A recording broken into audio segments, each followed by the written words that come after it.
साल चुनावी है और चुनावी साल में तमाम पार्टियां एक्टिव हो गई है। सिर्फ पार्टियां ही नहीं, जो वैसे लोग हैं जो पॉलिटिक्स करना जानते हैं या राजनीति में अपनी रुचि रखते हैं, वो भी एक्टिव हो गए हैं। दो ऐसे ही मेहमान हमारे साथ हैं। हमारे साथ डॉक्टर प्रीति शेखर हैं और उनके हस्बैंड डॉक्टर मृणाल शेखर हैं। सबसे पहले आप दोनों का बहुत बहुत स्वागत है। बहुत बहुत धन्यवाद। बहुत धन्यवाद। ये दोनों जो मेहमान हमारे साथ हैं, दोनों पति पत्नी हैं और दोनों की खास बात यह है कि दोनों एक ही पार्टी से हैं। दोनों ने बीजेपी ज्वाइन किया हुआ है। तो ऐसे में बड़ा महत्वपूर्ण सवाल तो यही बनता है कि इनके घर में बातचीत कैसी होती होगी। क्या ये नॉर्मल पति पत्नी की तरह बातचीत करते हैं या फिर पॉलिटिकल बातचीत ही होती है, क्योंकि साल चुनावी है और ऐसे में सभी के दिमाग में सिर्फ यही चल रहा है, कैसे तैयारी करनी है, क्या कुछ करना है, कैसे आगे बढ़ना है। तो सबसे पहले प्रीति जी से ही पूछेंगे। प्रीति जी, कैसी तैयारी चल रही है? चुनावी वर्ष है, कितना महत्वपूर्ण है आपके लिए? भले ये चुनावी वर्ष हो, लेकिन तैयारी हम लोगों की 365 दिन और 24/7 रहती है। और आज कोई मतलब ऐसा नहीं कि अभी चुनाव है इसलिए मैं सक्रिय हूँ। मैं लगातार हम दोनों ही मैं तो लगभग 22-23 साल से सक्रिय हूँ राजनीति में। अखिल भारतीय विद्यार्थी परिषद से राजनीतिक पारी की शुरुआत करके नगर निगम में लगातार 4 बार से भागलपुर से मैं निर्वाचित हूँ। डेप्यूटी मेयर भी रही। भारतीय जनता पार्टी में प्रदेश मीडिया पैनलिस्ट का दायित्व है। मृणाल शेखर जी भी बहुत उससे भी पहले से समय से राजनीति में सक्रिय हैं। तो हम लोगों की तैयारी कोई नई नहीं है, बहुत पुरानी है। लगातार लोगों के संपर्क में हूँ और पार्टी मौका देती है और हमें आगे इस चुनावी समर में हमें अपना दमखम दिखाने का मौका देती है। तो निश्चित रूप से सीट हम लोग निकाल कर देने का मादा रखते हैं और हर लोगों का प्रेम और स्नेह प्राप्त है, तो ऐसा विश्वास भी रखते हैं। आपके साथ तो जनता का समर्थन भी है, क्योंकि लगातार कोई ना कोई चुनाव तो आप जीत कर आ रही हैं। विधानसभा चुनाव शायद एक्सपीरियंस करेंगी, लेकिन डॉक्टर मृणाल की अगर हम बात करें तो आप विधानसभा चुनाव भी लड़ चुके हैं। बीजेपी में थे, एलजेपी में गए, फिर बीजेपी में। क्या था ये सफर? देखिए, बीजेपी से जब मैं 1994 में 1994 में अखिल भारतीय विद्यार्थी परिषद के कॉलेज मंत्री के रूप में हमारी शुरुआत हुई, धीरे धीरे जुड़ा हुआ। हालांकि इसके पहले मेरे दादाजी बिहार जब यूनाइटेड बिहार था तो उसमें एजुकेशन मिनिस्टर रहे, कर्पूरी ठाकुर जी की मिनिस्ट्री में वो शिक्षा मंत्री रहे और पूरे परिवार में राजनीतिक वातावरण हमारा शुरू से रहा। लेकिन जब मैं कॉलेज में गया तो उसके बाद जुड़ गया एबीवीपी से। हालांकि वो समाजवादी विचारधारा से थे। फिर जनता पार्टी, जनता दल से उन्होंने 1990 में अंतिम चुनाव लड़ा था और मैं इधर आ गया राइट विंग की तरफ। तो एक विचारधारा का जुड़ाव रहा। उसके बाद लंबे समय तक विद्यार्थी परिषद के बाद भारतीय जनता युवा मोर्चा का मैं सबसे यंग प्रेसिडेंट था और भागलपुर का। तो ये सफर चलता रहा। 2015 में मेरी पार्टी ने मुझे मौका दिया और सबसे कम उम्र का टिकट मुझे अमरपुर विधानसभा, जो बांका जिला में आता है और मेरी जन्मभूमि है, क्योंकि पहले भागलपुर और बांका एक ही जिला होता था। तो पढ़ाई के लिए एक बड़ा सेंटर था, तो पूरा परिवार हमारा भागलपुर में रहता था। बाद में बांका जिला बना और अमरपुर विधानसभा में मेरा जो पैतृक घर है वो वहीं पे है। तो अमरपुर से हमने चुनाव लड़ा। उस समय आरजेडी और जेडीयू का अलायंस था।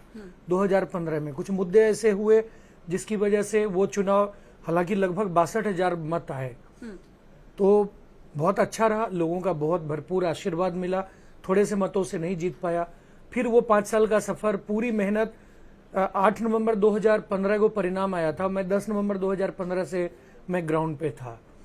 धनतेरस के दिन परिणाम आया था और काली पूजा के दिन से मैं क्षेत्र में काम कर रहा था। फिर ये 5 साल पूरी कड़ी मेहनत की, लेकिन वो सीट जेडीयू के खाते में चली गई। कार्यकर्ताओं का दबाव था, जो हमको चाहने वाले लोग थे, उनका एक विश्वास था, भरोसा था कि नहीं, आपको लड़ना चाहिए। मेरे पास विकल्प लोक जनशक्ति पार्टी थी, मैंने उसको चुना और 40,000 से ज्यादा मतों ने मृणाल शेखर के चेहरे पे भरोसा व्यक्त किया। इस बार की क्या तैयारी है? तैयारी पूरी रहती है। लोग आते हैं, चुनावी मौसम में आते हैं, लेकिन आप जब जानकारी प्राप्त करेंगी तो लगेगा कि लोगों का कितना स्नेह और आशीर्वाद, भरोसा है। लोग चाहते हैं कि मैं चुनाव लड़ूं और मेरी पार्टी ने मुझे सिखाया था कि व्यक्ति से बड़ा दल, दल से बड़ा देश। मेरे लिए मेरा देश मेरा अमरपुर है, मेरा बांका है और वहां के लोगों के लिए जैसी भी चाहत होगी, लोग जो कहेंगे मैं उस रास्ते पर चलूंगा, मैं हिचकिचाऊंगा नहीं। मृणाल जी, एक महत्वपूर्ण सवाल ये बनता है, क्योंकि आपने कहा कि बांका, अमरपुर आपके लिए महत्वपूर्ण है। लोग वहां पर आप पर विश्वास भी जताते हैं, पार्टी आपने बदली लेकिन चुनाव लड़ना नहीं छोड़ा। अगर इस बार वहां से आपको टिकट नहीं मिलती है तो क्या करेंगे? देखिए अभी देखते हैं ना आगे क्या होता है, लेकिन लोग चाहते हैं, लोग हमको अपने सेवक के तौर पर चुनना चाहते हैं, लोगों का है वो अवसर देना चाहते हैं। और मैं भी, हमारा अपना भी विश्वास है कि जनता को शासक नहीं सेवक चाहिए। तो एक सेवक के तौर पे मैंने पहले भी काम किया है और आगे भी दिल में इच्छा है कि हम अपने मिट्टी के लिए, अपनी जन्मभूमि के लिए, अपनी कर्मभूमि के लिए हम क्या बेहतर से बेहतर कर सकते हैं। बिल्कुल, और जनता ऐसे ही लोगों पर विश्वास भी करती है। प्रीति जी भी हमारे साथ हैं, वो तो अपना पूरा मूड बना चुके हैं और पहले से लड़ते भी आ रहे हैं। आपकी क्या तैयारी है इस विधानसभा चुनाव में? उनका अमरपुर उन्होंने फिक्स कर रखा है, आप कहाँ से चुनाव लड़ने वाली हैं? देखिए, मैं तो भागलपुर हमारी कर्म भूमि है और वहीं से मैं लड़ना चाहती हूँ। और मैं लड़ना नहीं चाहती, लोग मुझे लड़ाना चाहते हैं। लोग मुझे अपने प्रतिनिधि के रूप में देखना पसंद करते हैं। वो इसलिए क्योंकि उनके साथ में दुख और सुख में लगातार मैं सक्रिय, मेरी हिस्सेदारी, मेरी भागीदारी रहती है। और हर लोग इस बात को लेकर बहुत चिंतित हैं, बहुत उत्सुक हैं कि इस बार मैं चुनावी मैदान में आ रही हूं अथवा नहीं। तो मैंने अपना विचार और जनता का विचार पार्टी के शीर्षस्थ नेताओं को मैंने अवगत करा दिया है कि लोगों की भावनाएं क्या हैं और मैं क्या सोचती हूं। और बाकी निर्णय तो पार्टी के शीर्ष नेताओं को लेना होता है। लेकिन एक बात का जरूर भरोसा है कि जनता का जितना विश्वास मेरे ऊपर है और पार्टी भी यदि विश्वास जताती है तो उस विधानसभा से, भागलपुर विधानसभा से, जो 3 बार से कमल मुरझाने का जो वहां से वो दंश झेल रहा है भागलपुर विधानसभा, उस क्षेत्र में कमल खिलाकर लोगों के चेहरे की मुस्कुराहट वापस ला सकती हूँ, ये मेरा भरोसा है। मतलब आप चाहती हैं कि इस बार आप चुनाव लड़ें? बिल्कुल, डेफिनेटली। चुनाव की पूरी तैयारी आपकी तरफ से चल रही है? बिल्कुल एकदम, इसमें कोई शक नहीं है। कैसी बातचीत कैसी चल रही है, क्या लग रहा है? प्रीति जी चुनाव लड़ेंगी इस बार वहां से? मैंने कहा ना कि मेरी पूरी तैयारी है। मुझे पार्टी अवसर देती है तो बहुत अच्छी बात है और मैं वही पहले मेरी अपेक्षा तो वही है कि मेरी पार्टी, जहां मैंने लगभग 23 वर्ष मैंने अपने जीवन के महत्वपूर्ण समय, जिस समय मैं शैक्षणिक कार्यों में भी मैं थी, मैं फैकल्टी रही MBA डिपार्टमेंट की, SM कॉलेज और मारवाड़ी कॉलेज जैसे प्रतिष्ठित महाविद्यालय की भी फैकल्टी रही। तो वैसे चीज़ों को छोड़कर हमने समाज सेवा और राजनीति का क्षेत्र चुना। और पार्टी जब मुझे अवसर देगी, जब जनता का भरपूर सहयोग है, तो ये बिल्कुल देना चाहिए पार्टी को। और महिलाओं को तो अवसर हमारी पार्टी दे ही रही है। और 33% महिला आरक्षण, जो वंदन विधेयक अधिनियम भी पारित हो चुका है। तो ये शुरुआत जो चर्चा हो रही है कि 2029 से, तो मैं तो अपेक्षा करूंगी कि हमारी पार्टी आगे बढ़कर 2025 के चुनाव में महिलाओं को अपनी भागीदारी सुनिश्चित करने का मौका दे। प्रवक्ता के रूप में भी आप पार्टी में काफी सक्रिय हैं, कई वर्षों से काम करी। कितने वर्ष हो गए पार्टी से जुड़े हुए आपको? मैं 2003 में पार्टी से जुड़ी, उससे पहले मैं विद्यार्थी परिषद में काम कर रही थी, 2003 से लगातार। उसी समय मुलाकात हुई थी सर से आपकी? हाँ, इनसे मुलाकात पहले ही हुई थी, जब मैं विद्यार्थी परिषद में थी, कॉलेज की छात्रा थी, तभी हम दोनों की मुलाकात हुई थी। अभी कैसी बातचीत होती है आप लोगों में, घर में कैसी बातचीत होती है? नॉर्मल पति पत्नी की तरह बातचीत करते हैं या फिर पार्टी लाइन पे भी चलता है? नहीं, बिल्कुल। देखिए, जहाँ पॉलिटिकल बातें होनी है, कुछ अपने सपनों को साझा करना है, कुछ अपनी प्लानिंग करनी है, तो हम लोग वैसी बातें करते हैं। बाकी बात तो ये भी होता है कि आज खाना क्या बनेगा, बच्चों को आज ये चाहिए, उनकी ये परेशानियां हैं, वो ये बदमाशी कर रहे हैं, आज यहाँ जाना है, तो ऐसी भी बातें होती है। तो हर तरह की बात। मृणाल जी आपसे पूछूंगी क्योंकि कई पतियों की ऐसी शिकायत होती है कि पत्नी के बड़े डिमांड आ रहे हैं, लेकिन आपके घर में तो ऐसा है कि दोनों आप लोग एक ही पार्टी से जुड़े हुए हैं, एक ही तरह के मुद्दे होते हैं। तो क्या ऐसे छोटे मोटे ऐसे डिमांड आते हैं कि मतलब आप लोग समझ जाते हैं कि नहीं कैसी बातचीत करनी है और एक दूसरे की भावनाएं समझ रहे हैं आप लोग? हम लोग एक दूसरे के पूरक हैं। हाँ, हम लोग एक जब दूसरे आप को एलजेपी में गए थे तो कैसी बातचीत होती थी? नहीं, वो बातचीत में कोई ये नहीं है। नहीं। हम लोग आप समझिए कि पति पत्नी कम है, हम लोग दोस्त ज्यादा है, फ्रेंड ज्यादा है। क्योंकि एक दूसरे को की समझ है, एक दूसरे की हम लोग भावनाओं को समझते हैं और हम लोगों को बहुत चीज बताने की जरूरत नहीं होती है। वो फीलिंग्स अंदर में है, क्योंकि हम लोग शादी के पहले से जानते हैं एक दूसरे को। तो वो जो फीलिंग्स होती है थोड़ी अलग होती है।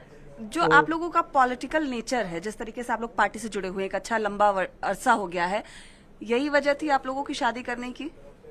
नहीं, पॉलिटिक्स कोई वजह नहीं थी, लेकिन पॉलिटिक्स एक माध्यम हुआ जुड़ने का। क्योंकि बहुत कम ऐसा हमने देखा है कि पति पत्नी एक ही पार्टी में हो और दोनों पॉलिटिक्स में सक्रिय हो। तो दोनों की सक्रियता थी। मेरी सक्रियता तो बाद में बनी, पहले मृणाल जी की सक्रियता थी, और मैंने इनको देखा कि छात्रों के मुद्दों को लेकर बहुत ही गंभीरता से आगे बढ़ते थे, और एक जो होता है ना लीडरशिप क्वालिटी थी इनके अंदर, इनकी एक आवाज़ थी। और उस समय जिस समय की मतलब बिजली आती कम, बहुत कम थी और जाती ज़्यादा थी, उस समय ये संघर्ष का रास्ता इन्होंने अपनाया था। बिजली के लिए संघर्ष करना, छात्र हितों के लिए आंदोलन करना, तो कहीं ना कहीं मुझे ये बातें प्रभावित इन बातों ने किया कि नहीं, अच्छा इंसान होना बहुत जरूरी है, लोगों के लिए संवेदनशील होना ये सबसे बड़ी इंसानियत है। तो जो मैंने इनमें देखा मुझे अच्छा लगा, और उस चीज़ों को मैंने भी ऑप्ट किया। तो शादी के समय हम दोनों की दो ही शर्त थी।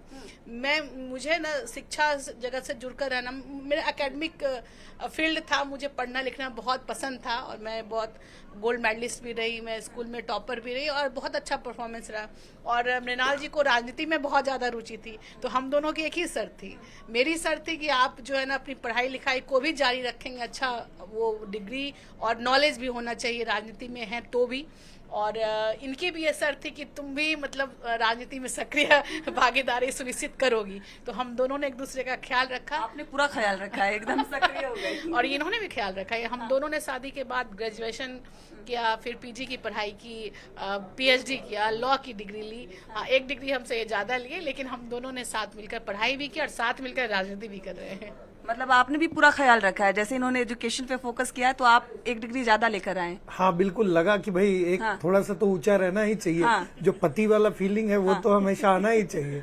और एक चीज और था मेरा कि अब राजनीति में रहने की वजह से शुरुआती दौर में इनको लगता था कि भाई अब कहाँ इतना लेट कर रहे हैं, तो मुझे लगा कि ये भी आ जाएंगी तो ये प्रश्न खत्म हो जाएगा, क्योंकि इनको भी प्रैक्टिकल जब अनुभव होगा तो पता चलेगा कि कहाँ आप घर से निकलो तो रास्ते में 10 लोग मिल जाएंगे, आप उनको छोड़ के आगे नहीं बढ़ सकते, आपको सबसे मिलना है, बातें करनी है। तो वो टाइम मतलब एक अंडरस्टैंडिंग जमाने के लिए आप इनको पॉलिटिक्स में लेकर आए कि समझ सके कि आपकी दिनचर्या क्या है। लेकिन आज प्रीति शेखर आप किन्हीं से भी पूछेंगी उधर, इसलिए क्योंकि मैंने कभी इनके काम में दखल नहीं दिया। ये जब पहली बार 2007 में पार्षद बनी नगर निगम भागलपुर से, तो उसके बाद पहले दिन ये तैयार होकर के जब बोली कि आप तैयार नहीं हुए, चलना है, मैंने बोला मेरा काम खत्म हो गया, अब आगे आपको कंटिन्यू करना है।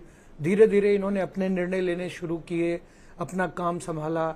आज ये उस क्षेत्र में बहुत ही पॉपुलर हैं और महिलाओं की आवाज़ है। इनको देख के काफ़ी महिलाएं प्रेरित होती हैं और इनके रास्ते पे चलने की कोशिश करती हैं। सर, दोनों आप लोग एक ही घर से हैं, पति पत्नी हैं आप लोग, तो क्या लगता है कि दोनों को पार्टी टिकट देगी इस बार? हम दोनों में कोई विवाद नहीं है। हम तो चाहते पार्टी दोनों में जिनके ऊपर विचार करें, हम लोग एक दूसरे को मदद करके और हर हाल में जहां भी अवसर मिलेगा वो सीट हर हाल में जीतेंगे। महादेव की कृपा से ऐसा प्रभाव, ऐसा लोगों से संपर्क संबंध है कि वो सीट निसंदेह जीत होगी। हम लोग जहां से भी लड़ेंगे उसको जीत कर दिखाएंगे। आपको क्या लगता है कौन ज्यादा मजबूत उम्मीदवार होगा? देखिए, मजबूत हम दोनों ही अपने अपने क्षेत्र में हैं।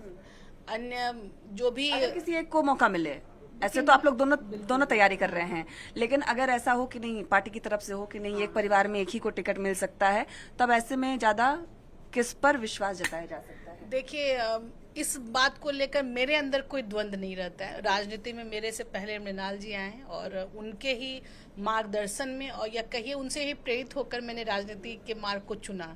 इसलिए हमेशा मेरी प्रायोरिटी रहती है कि पहले इनको जरूर मौका मिलना चाहिए, लेकिन आपस में हम दोनों में ऐसा नहीं है, पर जिसको मौका मिल जाएगा, पार्टी ये अपने क्षेत्र में डिजर्व करती हैं, इनको मौका मिले, हमको मिले, ये कोई इशू नहीं है। हम लोग चाहते हैं कि एक मौका मिले। मेरे जेब में पेन है, उस इंक में वो ताकत नहीं है कि हम जो चाहते हैं, जितना चाहते हैं हम लोगों की सेवा कर पाए। हम वो, मेरे पेन में वो ताकत नहीं है कि हमारे, मैं चाह रही हूँ लेकिन वो सिचुएशन इनके क्षेत्र में नहीं बन रहा है। अब पार्टी की कुछ मजबूरियां हैं, तो ऐसे समय में तो पार्टी को डिसाइड करना है। हम दोनों ही कैपेबल हैं, इस बात को लेकर कोई और संदेह नहीं है। मतलब एक को भी टिकट मिलती है तो दोनों खुश हैं। हाँ, बिल्कुल कोई विवाद नहीं। हम लोगों का आपस में कोई विवाद नहीं, कोई विवाद नहीं। और इस बात को हम लोग भी समझते हैं कि भले हालांकि देखा जाए तो हम दोनों अलग अलग क्षेत्र में काम करते हैं, अलग अलग विधानसभा है और अलग अलग प्रभाव रखते हैं। हमारा जहाँ भागलपुर में प्रभाव है तो इनका अपने क्षेत्र में प्रभाव है, तो इसमें कोई कंपैरिजन नहीं है। लेकिन ये पार्टियां अक्सर अपने ऐसे फैसले लेने से पहले सोचती है कि भाई एक ही परिवार में दोनों को कैसे दे दें। तो हम लोग की कोई वो वंशानुगत या कोई पारिवारिक वैसा कोई विरासत को लेकर नहीं चल रहे हैं, हम लोग साथ साथ चल रहे हैं, साथ साथ दोनों अलग अलग क्षेत्रों से हम लोग विरासत की वजह अपने संघर्षों की वजह संघर्ष से हम लोग यहाँ तक पहुंचे हैं। तो हमारे संघर्ष को पार्टी जरूर समझेगी और जरूर उचित प्लेटफॉर्म देगी, ऐसा हम लोगों को भरोसा है। लेकिन आपकी दिली ख्वाहिश है कि उनको चुनाव लड़ना चाहिए, क्योंकि वो पहले से जुड़े हैं, लगातार मेहनत कर रहे हैं। को लड़ना चाहिए, लेकिन आपने कहा अगर एक मौका मिले पार्टी तो जरूर पार्टी को दोनों सीट जीतनी हो तो दोनों को दे सकते हैं। मतलब ये विश्वास है कि दोनों जीत कर आएंगे। ये जनता का विश्वास है, जनता पर मुझे और उनका मुझ पर विश्वास है। जनता और हमारा एक दूसरे पर विश्वास। जनता तो कह रही है आप किसी भी तरीके से आइए, आपको जिताएंगे। वो जनता की नजर में पार्टी का भी कोई बहुत ये नहीं है। हमारे क्षेत्र में आप जानकारी लेंगी तो ये नहीं है, पब्लिक चाहती है कि आप किसी भी तरीके से आप आइए और जनता जिताने के लिए तैयार बैठी है। जनता का मूड बन चुका है, बस हम लोगों की देरी है जो देरी है। क्योंकि उनके जो सपने हैं, जनता के सपने, मैं तो कई बार कहता हूँ, रात में कई बार नींद नहीं आती, क्योंकि उनके जो सपने हैं ना वो हमको सोने नहीं दे रहे। तो उनके सपनों की पूर्ति के लिए एक अच्छा प्रतिनिधि वही हो सकता है जो जनता के सपनों का ख्याल रखे और उनके लिए जागता रहे। इस बार अमरपुर के हित में जो भी निर्णय लेना होगा बांका के हित में वो लेंगे और बेबाक लेंगे और बिना डरे लेंगे, निडरता के साथ हर वो कदम पर चलेंगे जो अमरपुर का भाग्य तय करेगा, बांका का भविष्य स्वर्णिम होगा।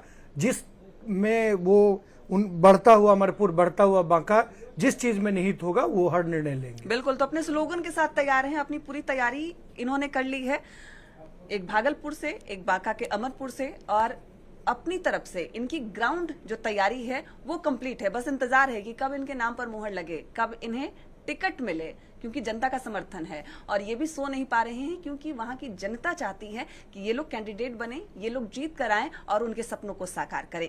कैमरामैन अजय दुबे के साथ विनीता मिश्रा, न्यूज़ 18 पटना।